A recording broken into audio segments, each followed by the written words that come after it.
I didn't have time to You have to give us your name. Oh, I'm sorry. My name is Mark Robinson. I live at 4015 Sassafras Court.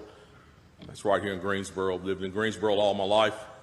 I didn't have time to write a fancy speech. I didn't have time to, I didn't have the resource of an English teacher to sit down and write a speech with at school today and be, brought over here or practice or anything. What I really came down here for is this. I've heard a whole lot of people in here talking tonight about this group and that group and domestic violence and blacks, these minorities and that minority. What I want to know is, when are you all going to start standing up for the majority? And here's who the majority is. I'm the majority. I'm a law-abiding citizen who's never shot anybody, never committed a serious crime, never committed a felony. I've never done anything like that. But it seems like every time we have one of these shootings, nobody wants to put the blame where it goes, which is at the shooter's feet. You want to put it at my feet. You want to turn around and restrict my right, constitutional right that's spelled out in black and white. You want to restrict my right to buy a firearm and protect myself from some of the very people you're talking about in here tonight. It's ridiculous. I don't think Rod Serling could come up with a better script.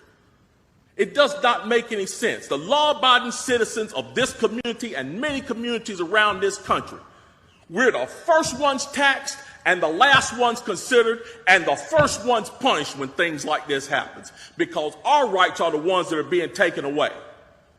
That's the reason why I came down here today. Gun show or no gun show, NRA or no NRA. I'm here to stand up for the law-abiding citizens of this community, because I'm going to tell you what's going to happen. You can take the guns away from us all you want to. You all write a law, I follow the law, I'll bring my guns down here, I'll turn them in. But here's what's going to happen. The Crips and the Bloods on the other side of town, they're not going to turn their guns in. They're going to hold on to them. And what's going to happen when you have to send the police down there to go take them? The police can barely enforce the law as it is. As what I see, we demonize the police, criminalize and vilify the police, and we make the criminals into victims. And we're talking about restricting guns? How are you going to do that? How are you going to do that when the police department's already hamstrung? You're not going to be able to go down here and take these guns from these criminals. So the criminals are going to hold on to their guns. They're still going to have them. They're still going to break in my house, and they're still going to shoot me with them. And guess who's going to be the one that suffers? It's going to be me. Well, I'm here to tell you tonight, it is not going to happen without a fight. And when I say fight, I don't mean shots fired. I don't mean fist thrown. I mean I'm going to come down here to this city council and raise hell just like these loonies from the left do, until you listen to the majority of the people in this city. And I am the majority.